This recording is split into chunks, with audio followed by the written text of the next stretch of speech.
This is Emily Dunlap. She's a physical therapist in Texas, Austin, Texas, and the aquatic section is happy to have her. So it's all you, Emily. Oh, thank you. All right. So welcome. Thanks for coming. Again, my name's Emily Dunlap. I'll give you just a little bit of a background. If you want to know more, you can certainly read the bio. But I do come from Austin, Texas, and I'm a clinician. I've been doing aquatic physical therapy for about 20-plus years, both in California, in Boston. Now I find myself in Texas for the last 8 years, working always in an outpatient, mainly orthopedic clinic, but I see a little bit of everything. And you'll see that in the presentation today. So just a little bit of housekeeping. If you have the handouts that were given online, my slides will vary slightly because I did do some tweaking. And if you want to get the revised version of the presentation, take down my email. That's one of the things that was changed. So it's emdunlap@aol.com, and I'd be happy to send you the revised version, which will also have the videos on it. So I'd be happy to do that. There was one other housekeeping thing. Oh, it's just that I have a lot of slides, so I may end up kind of perusing over some slides that have a lot of information. And the idea is that at least the resources are here for you to look into in the future. I'm going to try and get the most relevant information for us to talk about today. So my topic is called Let's Get the Rear in Gear. And you might be thinking, well, what is that all about? It's not as clear of a topic as some of the other presenters, but hopefully it'll make sense to you as we go along. My course goal is discussing the important role the gluteals play in rehab of various types of injuries, and then providing guidance on when and how gluteal training can be carried out in the aquatic environment. And I decided to talk about this because I find in my patient populations, in a variety of populations, that I find people have very weak glutes, and I need to have that as one of my treatment goals. So I'm having a slightly different approach, not talking about a certain patient population, but I'm talking about a goal that you might have along various populations. Because let's face it, there has to be a better way than this to strengthen your glutes. So I have 7 different course learning objectives. We're going to jump right into the first one, which is a very quick review of anatomy of the glutes. So the glute maximus is the primary hip extensor and external rotator of the hip. It has many functions. It creates stability for the SI joint. It helps to maintain erect posture. And it's one of the main muscles that create strength for lifting and control of gait. Now, the glute medius and minimus are more on the lateral side of the body, and they act more as hip abductors, but more importantly, as stabilizers. And we'll talk a lot about that in a moment. The glute minimus also has a slight internal rotation component to it because it has an anterior insertion distally. But mainly, these muscles we think more as stabilizers. So when I pick one leg up, the function of the glute medius and minimus is to stabilize your pelvis. So we're going to move on and talk about signs of glute weakness and dysfunction. So when you see someone in your clinic, your facility, how would you know that they might have glute weakness? And I'm not going to talk about manual muscle testing, which you may or may not do in your setting. I'm going to talk more about functional signs. So posture is one sign. If you see this gentleman here in the plumb line, you can see his upper body obviously is flexed forward. That's a sign to me as a clinician that he might have weak glutes, and I might want to focus on gluteal training. Of course, I'll follow that up with a muscle test and make sure that that is why he's leaning forward. It might be he has stenosis and needs to lean forward. Of course, often those people also have very weak glutes as well. But this is a real common sign that there'll be some glute weakness. The Trendelenburg sign is a very common sign of glute medius weakness. And the Trendelenburg sign is if you're standing in one place, you lift one leg up, and the hip drops. With me right now, that would mean my left medius is weak. This gentleman here, as he's walking, is showing more the Trendelenburg lurch sign. And as he's walking, his left, here we go. His left hip is weak, and as he's walking, instead of dropping his right pelvis because of the weakness in his glute med, he lurches his upper body to the left. And what this does is give him clearance for the right leg to swing through. So as you see your patients walking and they're doing this lurching side to side, that's often a sign that they have some glute medius weakness that you want to work on with them in the pool.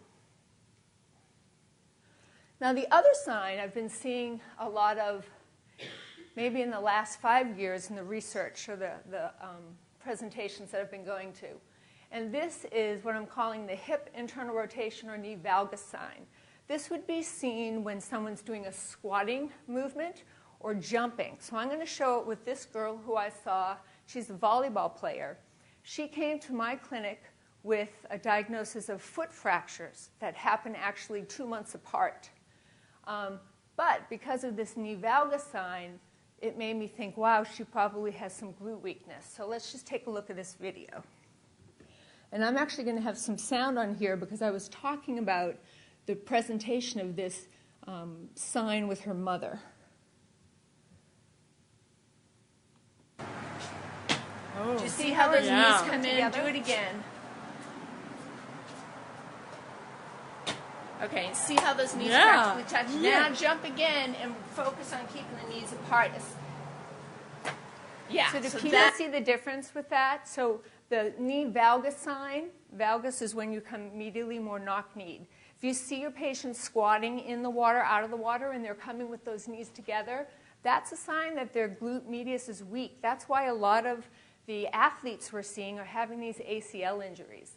So she's a volleyball player. She came to me with foot fracture issues. But then let's see this next video when I looked at her running.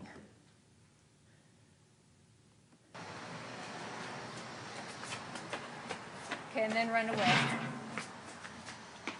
And do it 2 more times, back and forth. Her legs go out.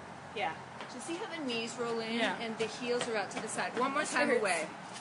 It hurts? Okay, well, there you go.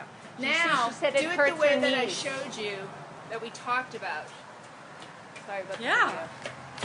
So what she's visualizing is that there are flashlights on the kneecaps and they have to point forward. Okay. And that she has to keep the heels in line, so it's one unit. Okay, so that's kind of a little patient training I have going there.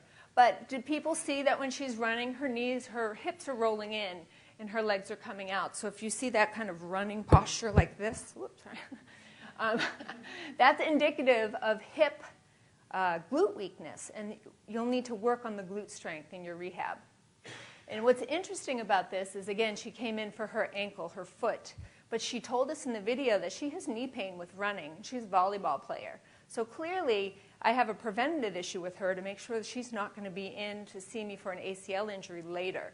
So I did do some training with her and her mother and followed up with her coach to try and, she quickly got the concept of how to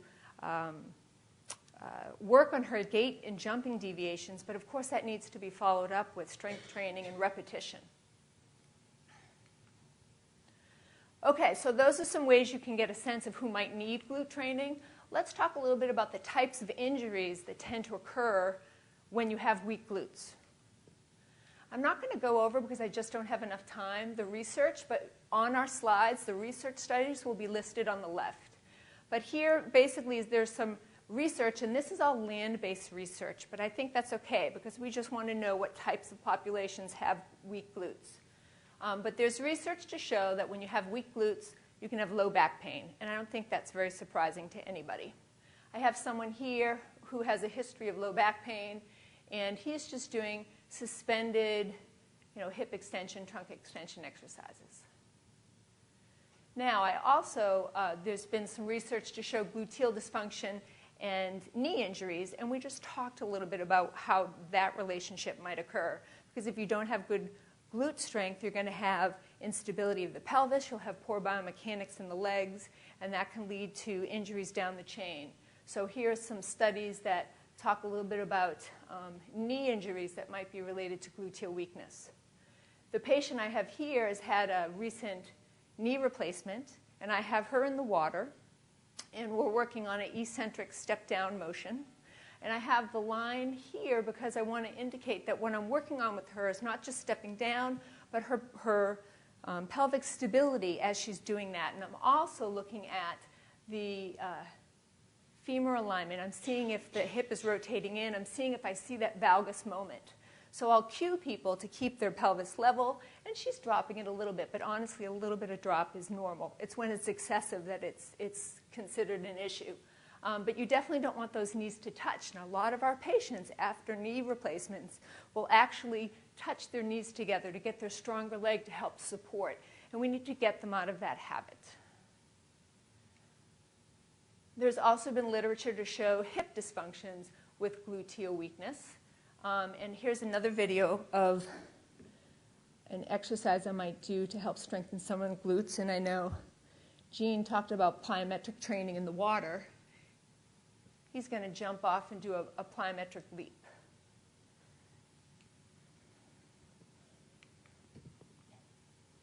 Now, there's also been quite a bit of research on ankle sprains or ankle injuries and weak gluteness. Glute weakness.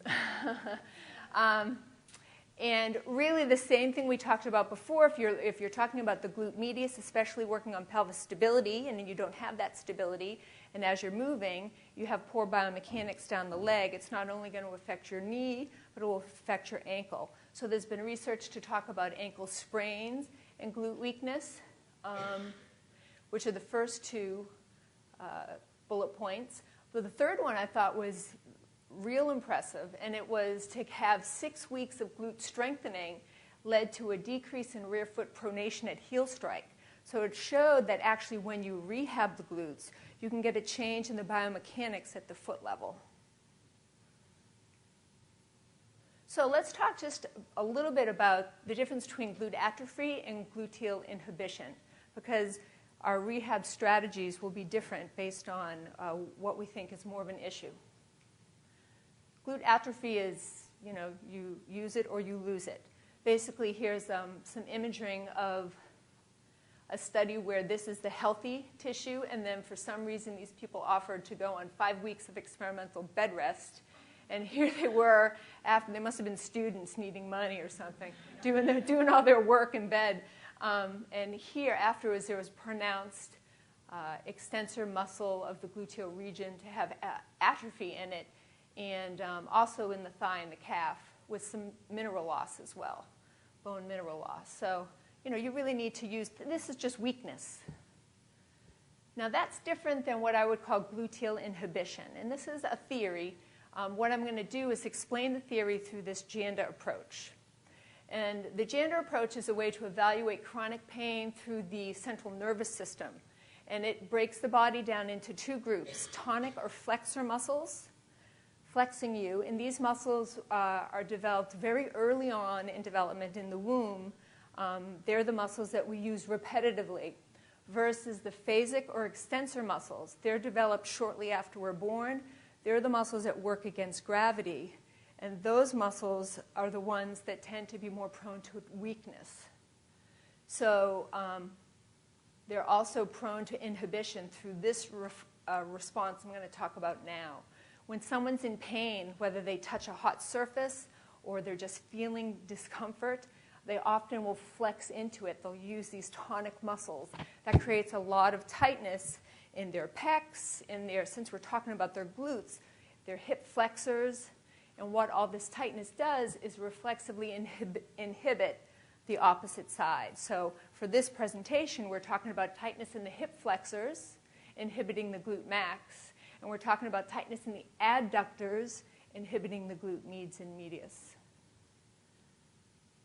So we need to strengthen the glutes as well as stretch out the hip flexors, stretch out the adductors. And of course, you don't segmentalize the body. You'll have to work on their whole posture. You'll have to stretch out their pecs more often, strengthen their deep neck flexors, stretch their suboccipitals. There's a whole pattern of postural issues that we're all familiar with. But let's move ahead and review the evidence for effective exercise to strengthen the glutes. Now, this evidence I'm going to first mention is land-based evidence, and that's because there really is not a lot of evidence specifically on how to strengthen the glutes in the aquatic environment. And I don't want to just make, go in the water and just do anything off the top of my head. I want to use some justification. So let's take what we know on land and try and incorporate that information in the water. So without going over the details of these studies, you can look at them yourselves. The general feeling I'm getting is that the research is going into weight bearing, often a double leg stance, single leg stance, and it makes sense. If you want to use these big muscles, if their job is to support and stabilize the pelvis, you need to give it a challenge. So you need to actually be weight bearing and supporting. If the job of the glute max is to support the spine and the hip and erect posture, you need to be in that posture. So what I'm going to suggest to you is the best way to strengthen the glutes is probably in the shallow water in the pool, because you need them to feel their weight bearing. And it's not to say that I will never do glute strengthening in the deep end, because I did show you a slide earlier about a gentleman who I had in what we call channel locks, and he was doing an extension exercise. But I don't do most of my training there. I will do it if they don't tolerate the shallow water exercises. But usually my deep water might be for other types of treatment interventions that I'll use. And my glute training is done in the shallow. So now let's talk about exploring the justification for strengthening the glutes in the water versus strengthening them on land. Now, I'm not going to go over this in detail because the previous presenters actually did a great job about talking about different studies, especially Dr. Daly talked about the studies that have been done to kind of justify aquatic therapy. But I did list some of the systematic reviews from 2002 to 2012. And I listed one randomized controlled trial that was recent because I'm not sure it was in this systematic review. But what the underlying theme, and you've already heard it today, is that all of these studies show a lack of quality of the studies in the area and quantity. I mean, we still have a little bit of work to do in our field to make sure that we have the justification we need for our intervention. And to further prove the point, what I did, and this is by no means comprehensive, I am not a researcher. This is a clinician looking at the research I can get my hand on and trying to make sense of it. But what I did was I took out studies that specifically compared aquatic therapy to land therapy. So I took out everything that was comparing aquatic therapy to nothing, because usually those show that aquatic therapy has some benefit. But that's not real helpful, because I want to know, is aquatic therapy actually better than training on land? So what I have are 3 columns. The column here is not the column we want to see. This is where they actually had them on land and in water, and the land therapy won out. And you'll actually see this was done with knee osteoarthritis. We'll come back on the opposite side of the spectrum. Again, we have the same population, knee osteoarthritis, and they did a land versus aquatic. And after their intervention, the aquatic therapy had a slight boost with their pain when compared to the land. So we have, there's always going to be some variance in the research. But what you notice is here in the middle is what you see most often. When you get studies that have an aquatic group and a land group and hopefully a control group, both the aquatic and the land group will show some improvements over the control group, but not significantly different from each other. And you can make a case that, well, hey, that's great. We're showing that aquatic therapy is beneficial. It's treating the person, getting them back functionally, reducing their pain, and it's showing that it's effective. But in our environment, at least here in the U.S., we're often asking third-party payers to pay for our services, and aquatic therapy is often reimbursed at higher rate than land therapy. They may say, well, I don't want to reimburse you for aquatic therapy if it's going to give me the same outcome as land. So what we really need is some more studies over here. And what I'm going to suggest is that I think we can get more studies over here if we're a little more selective about who we bring in the water. For instance, these people with knee OA, just because someone has a diagnosis of knee osteoarthritis doesn't mean I need to bring them in the pool. Because someone with earlier onset knee arthritis may be perfectly capable of being rehabbed on the land. and not have any issues with rehab in that environment. But if I get someone with comorbidities of obesity, they have bone-on-bone OA, they can't walk more than a half a block, those are the people I want to bring in the water. So if we somehow adjust our research models to break out the people that we really think should be in the water and then have them do water or land and see who's more successful, I think we'd get more people in this category. Because in reality, I'm not taking everybody I see in the water. I'm just taking the people who I really think will benefit from that aquatic intervention. So let's talk about who those people are. And I won't talk about this a lot because it's been mentioned before, and I think people in this room really know. But we're talking about people who have a poor tolerance for exercising on land. They have weight-bearing issues. They have comorbidity issues, whether it be obesity, which usually means weight-bearing issues. They have edema issues, and Jean did an awesome job at presenting the research to show about some benefits of immersion with edema. There's some cardiac benefits. It could be a contraindication or an indication, and I imagine Dr. Becker's going to talk about that tomorrow. Well, somebody's going to talk about that tomorrow. So, but there's some indications about why I may want to put someone in the pool, or I may not want to put someone in the pool. Other considerations are home or community pool, and what I mean by that is when you see someone in the beginning of their treatment, you really always need to be thinking about what is their discharge plan. Do they have a pool? Do they have a community pool? Will they continue at your facility on an independent basis? Because if they're not planning on having a long-term exercise program in the water, you need to make sure that you're actually training them, giving them an exercise program with something they can continue with long-term. So if I feel someone's really going to benefit from the water, but I know they don't have access to a pool afterwards, ideally I'll make sure they have access, but sometimes it's a financial issue, a transportation issue, that they won't be able to do that. If their only option is to exercise at home, or they already belong to a gym and it doesn't have a pool, well, that may make me keep them on land more than putting them in the water. Or I may start them on land and start them in the water and transition them to land. All right, enough on that. So let's talk a little bit about what evidence there is for gluteal training in the water. And I have two studies that came out of Japan, this one in 2003. And what this did was look at biomechanics of water walking. And what it suggested, it showed that the biomechanics of walking in the water are different than on land. And what they suggested was walking forward, with forward walking in the water, the hip extensors are one of the primary sources of propulsion. And I don't think this is a huge shock to anybody. If I'm walking in the water, I'm taking a step forward with my right leg. When I plant with my right leg, I'm going to need to use my glutes to transfer me forward. So there you go.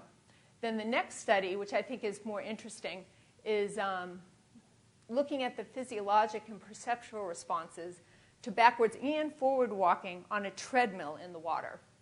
And what this showed was that backward walking elicits higher physiologic responses. The heart rate went up, their perceived exertion went up, their VO2. And that's not what I'm here to talk about today. But that happened because they showed a higher step frequency and a lower step length.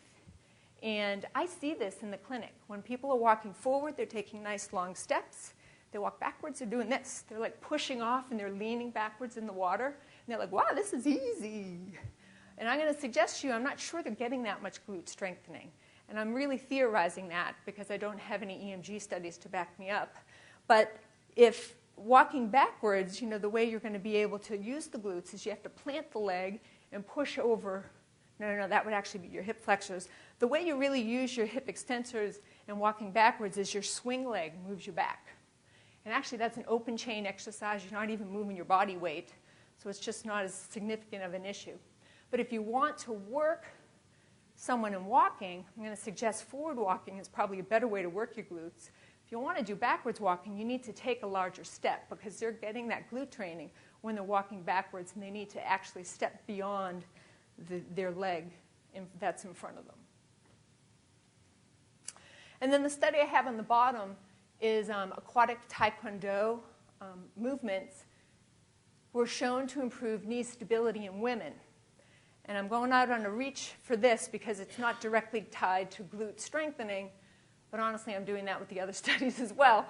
But I like to do a lot of martial arts moves, a lot of single leg. It's hard to do with high heels, balancing on one leg. And what this showed is those types of moves did show some increase in knee stability in women. And we talked before about how the fact that if you have good glute strength, you have good stability in the leg down below. So I'm kind of making the jump that if these were women in this study, if they showed improved knee stability, I suspect it's because they had some better strength along their hip and their glutes. All right, so we're going to go right into some case studies. All right, here I have a gentleman, and he came to me, 7, 8 months ago. He had a brain injury, fell off of a 40-foot area, and then had some hypoxic issues afterwards when his trach plugged up. So he actually presents like a brain injury, also a little bit like a person who's had a stroke. His issues are more along his left side, a lot of balance issues. He comes with a pre-existing ankle issue that we're working on, and shoulder issue as well. And I'm working, well, let's take a look at the video. I have 3 different videos showing a progression of the same move. He's doing a kick. He's standing on his left leg, which is his less supportive leg, and you'll notice how he's using the noodle in the water to help give him some support. And you can see he's focusing with his eyes. He's really using a lot of effort to make this happen. He's almost fallen. He did. He had to put his foot down.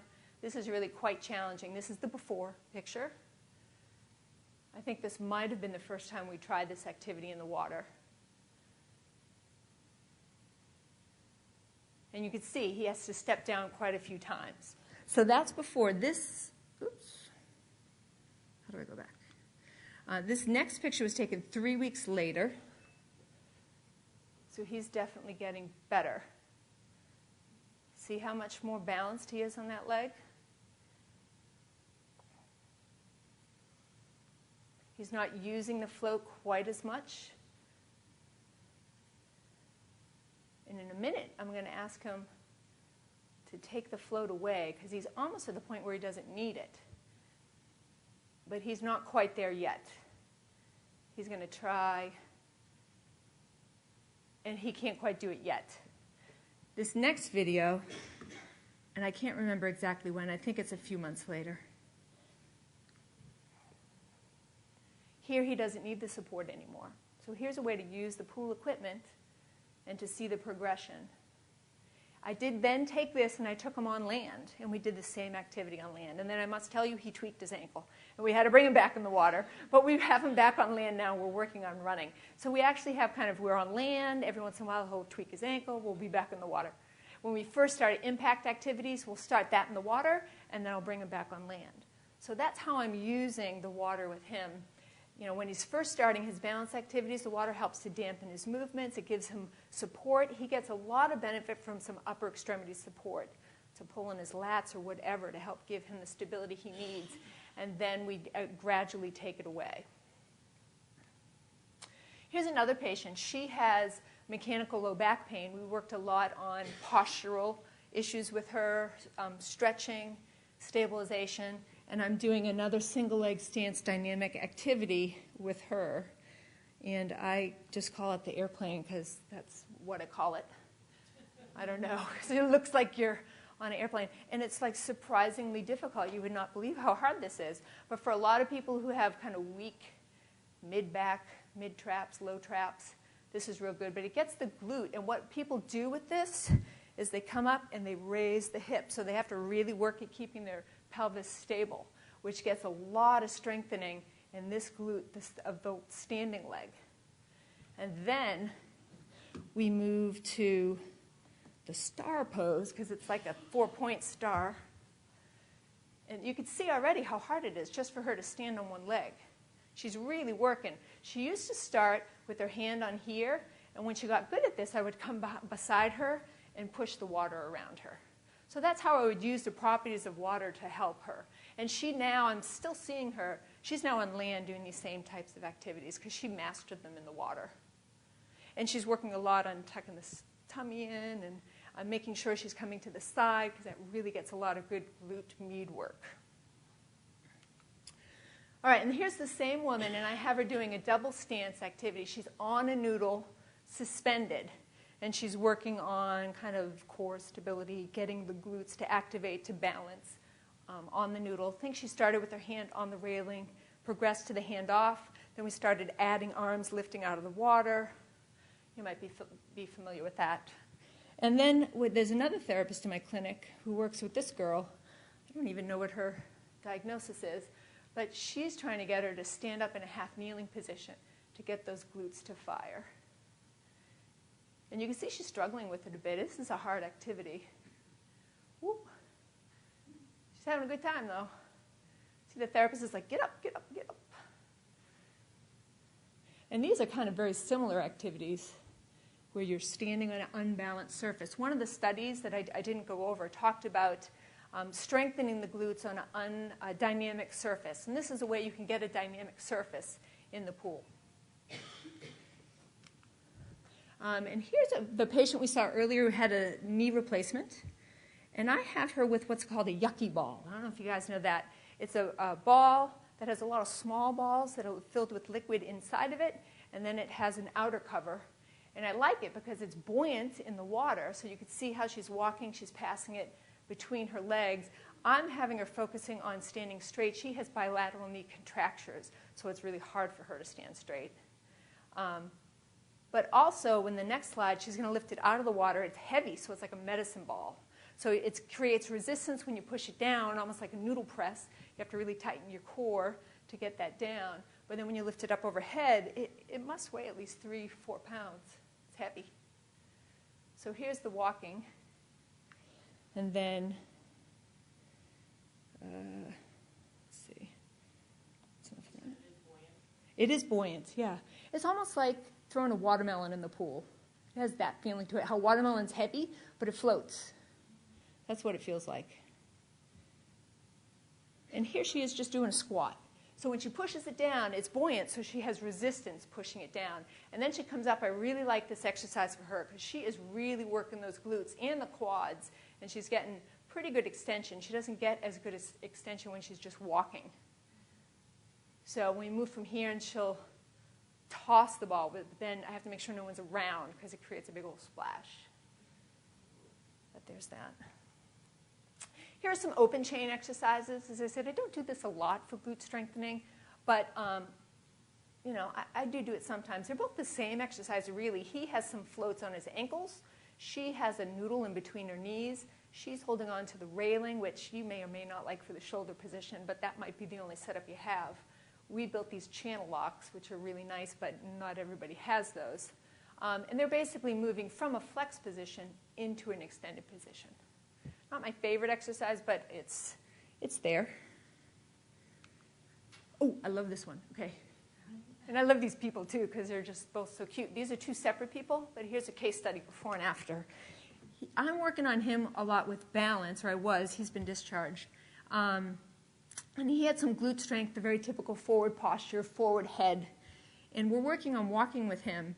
And his issue was falling. That was actually his main issue for coming into therapy. And his issue was when he would look down, he would tend to fall. He also had a problem when he would drive. No one would want to drive with him. He'd turn his head, and the whole car would go to the side. I'm like, and you're still driving. So it was kind of scary. So we did some walking in the water with head nods and turns. And I've got a great before and after picture. And he just loved the water. He'd come in and just kind of dive under. But look at how unstable he is at the beginning. This is one of the first times we did this.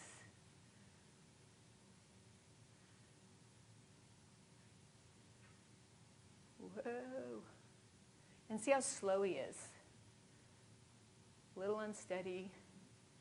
Oh, yeah. And then this is him, and I believe it's a month later. It might be 5 weeks.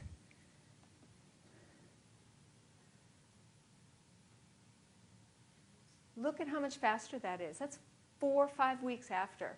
And I also did the head nods.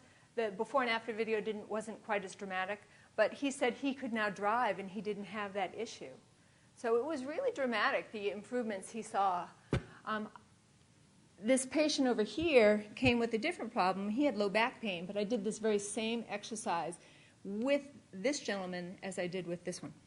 So the gentleman that I'm playing with here, he, again, came with low back pain, had a lot of glute weakness, like could not lift it fully against gravity, also had some atrophy of his hand and upper body. And you'll see how weak he is when I show the video. So I'm using the noodle to get his arms up over his head, and I'm having him look at the center of the noodle, specifically because I want him to get some neck extension. Usually I would be behind him to support him, but I'm taking the video. So I have him in kind of the corner. And I know he's someone who would be comfortable if his head went in the water. But you can see how much he's working here. He's really working a lot to hold this up. And I think I finally say, okay, you're done. And he's like, oh, thank goodness. But he had a great result with therapy as well, with much less pain, and his speed in walking dramatically improved with therapy. And here's some examples of stretches. We talked about glute inhibition. If you want to try and inhibit the inhibition, you have to stretch out the hip flexors. Here's a hip flexor stretch. I like to stretch it dynamically, so I'll have them get into the stretch and then stretch it a little bit more and then come forward. It's kind of a personal preference, making sure that they're keeping good form, tightening up the abs when they do it. When I have them do a quad stretch, I'll have them go from internal rotation to external rotation just to try and open up the front of the hip. So these are examples of how I would use the noodle to help accomplish this stretch. Yeah? Do you find it's more rectus femoris tightness or iliopsoas, or it's just... It kind of depends. I mean, rectus femoris is almost always tight, and then sometimes it's the psoas as well. So you have to, sometimes you'll have to adjust for both, take out the noodle and stretch more the psoas in a slightly different way. Yes? It varies. So the... oh, I'm sorry. The first question was, do I feel that it's rectus femoris tightness or iliopsoas tightness, and or psoas?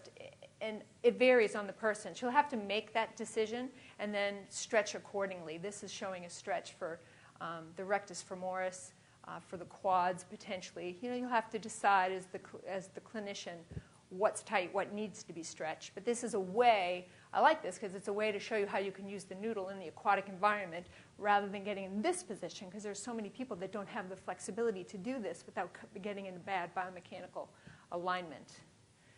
Then the second question was, how often am I seeing these patients? And it varies. The first patient I saw who had the brain injury, he's paying cash. He comes right now once every other week for 30 minutes. I'll show him what to do. He's like your dream patient. He'll come every day and work on it, and then he'll come back to get updated. Most of the other patients, and then the last case study, I see very similarly once a week on a cash basis.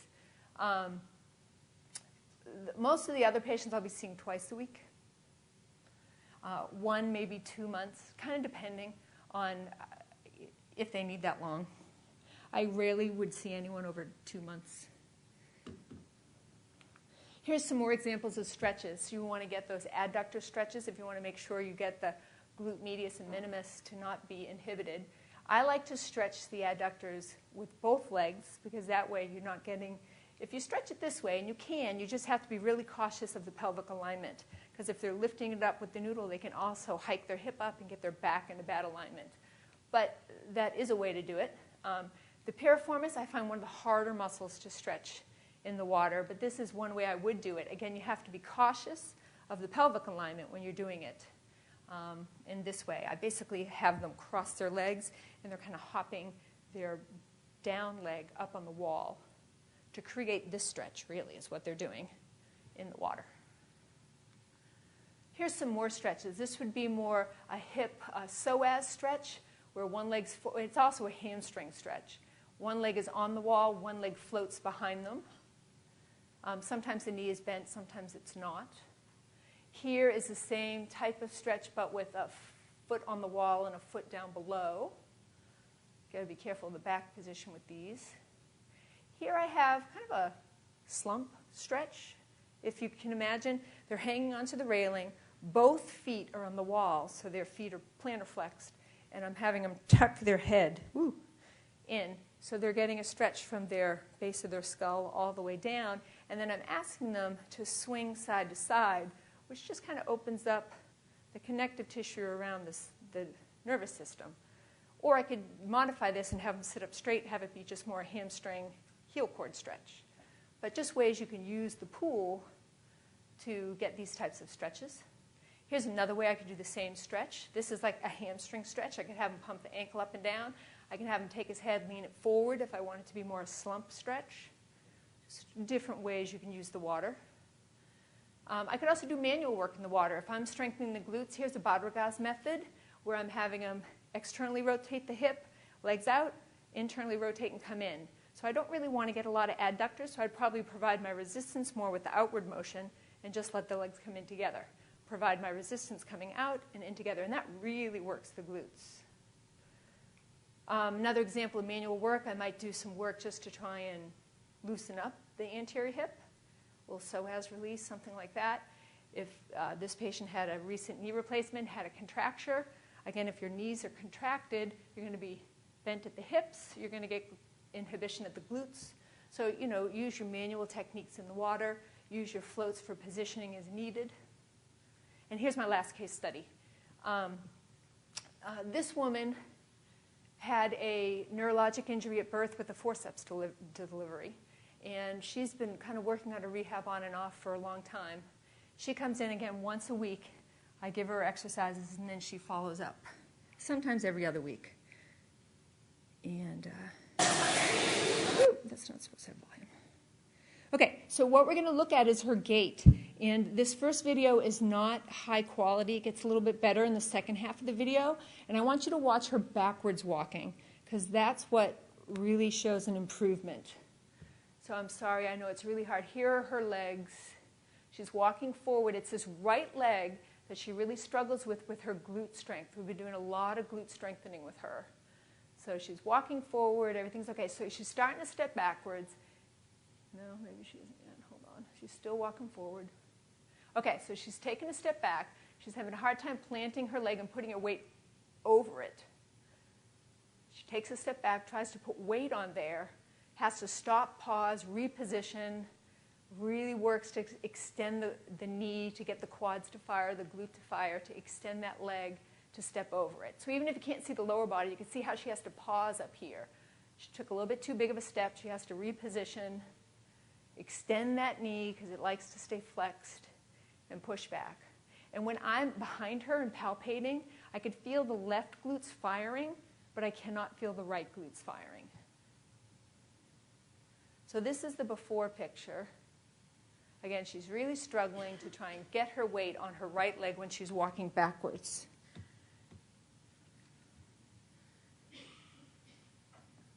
And here she is after. I think this might be a few months after. See how she much more readily steps back, is able to shift the weight to straighten out the leg. And when I put my hand on there, I could actually feel her firing her glute, which I couldn't before. So with her, I'm doing a lot of pre-gait activities. This video is not great, but I'll show it and see what happens. We're doing some weight shifting side to side, which is the same type of thing you might do on hands. Oh, and I'm showing this audio for a reason.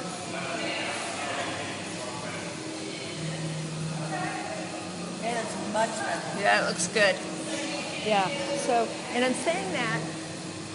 Get rid of the audio. Now again, when you're planting your right foot, it is a little bit Too forward. Okay. So, and I showed you that because I always want to tell people what I'm working on. I want you to work on the glute. You're shifting your weight to the right. You're trying to feel your weight on that right leg, extending the leg, and I want them to tell me when they feel like they're doing it right. So I'm getting them to make sure that they understand what I'm trying to accomplish. And then, I don't know if you noticed, she started holding out with her hand on the rail and then started to do it with her hand off the railing. So this is a pre-gait. Now I also do some manual work with her. She comes with a lot of spasticity problems. I know, I'm sorry. It's a weight. Jean's asking what was I actually doing with her. So she was holding on. Maybe I'll do it this way. So you see my better side. And she's weight shifting. She's just weight shifting. And she's trying to, she would always place her right leg too far forward. So she would never be able to engage the glute properly. So I was cueing her to bring her leg back and to straighten out her knee and to get some firing of the glutes to extend on that leg. She was just doing lateral weight shifting. And I moved from there to I have her pick her left leg up. I'd have her pick it forward, backwards. You know, if you're familiar with this type of pre-gait activities, it's the same types of things you would do on land. I was just doing it in the water. But she needs it in the water because she does not have the strength to do this on land. I also do some manual work with her, a lot of stretching in the beginning because she comes with spasticity issues. She has a lot of adductor tightness, more on her left leg than her right. So I'm going to show you Watsu I'm doing with her. And if anyone's a Watsu practitioner, I apologize, I'm doing it way too fast. But I think I was nervous because of me videoed or something. I'm modifying it because this particular technique is the near leg technique, and it involves a lot of adduction and internal rotation, but that's not what she needed. That's what she already had. So I've modified the technique to give her more external rotation. So it's just to show you can learn the technique and then modify it based on what the patient might need. And I'm also doing some Bhadragas stuff with her. Again, I modified this technique, at least the way I learned it. The knee comes up and into adduction, internal rotation. She needed abduction and external rotation. So her cue is to come out and hit the noodle. And I'm also trying to get some, everters to work on her foot because she does have some active peroneals that will work. So I'm cueing both of the toes up and out and the knee to come up and hit the noodle. So these are some manual therapy techniques I'm doing with her. And I also have her squatting, bringing the legs out, bringing the legs in, and coming up. Just a way for her to fire her glutes, working on her foot position when she does this. And that's that case study. And then the last thing is we have one therapist in our clinic that likes to do a lot of yoga in the water and uses noodle for support or for enhancing the stretching of yoga in the water. So that's the end of my presentation. This is me and my family and friends at the end of Kilimanjaro this summer. End of my long hike, end of my long presentation. Thanks. I'll take any questions.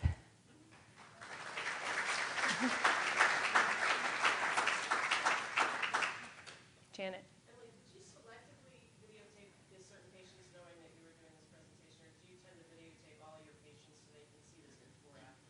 Well, that's a good question. The question was, did I selectively tape these patients because I know I was giving this presentation, or do I videotape everyone? I started videotaping because of this presentation, but also because I'm involved in the aquatic section's production of a certificate course, and I knew I wanted to stockpile my before-after videos. But since doing that, I've been videotaping patients on a regular basis and showing them the videotapes. It can be incredibly inspiring for people to see these before-after pictures, but also just to see the mechanics of their movement. Sometimes people can't internalize it when you're telling them that they're moving a certain way, and you want them to move another way, but if you visually show it to them, and I use my iPhone, quickly just do my iPhone, and it's been fabulous. So I videotape at least once a day now, my patients. And sometimes I'll just send it right to their phone. Yeah. Any other questions? Yes, Jean.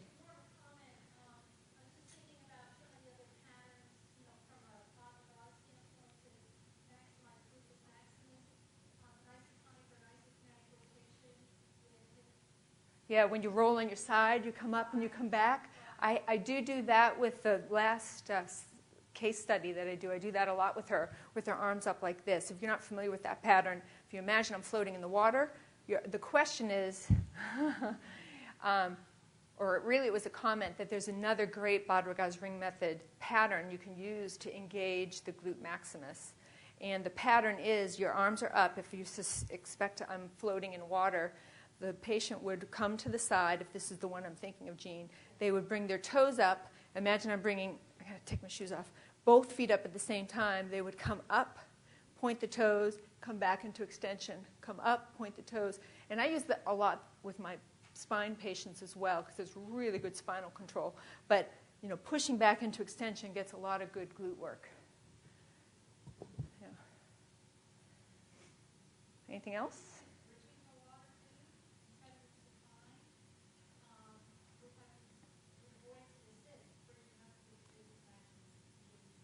And Jean's also suggesting to a bridging in the water and to come up.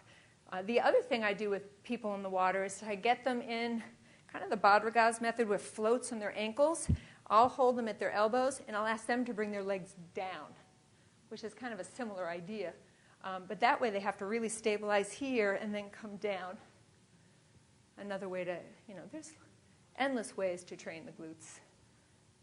Okay. Well, thank you very much.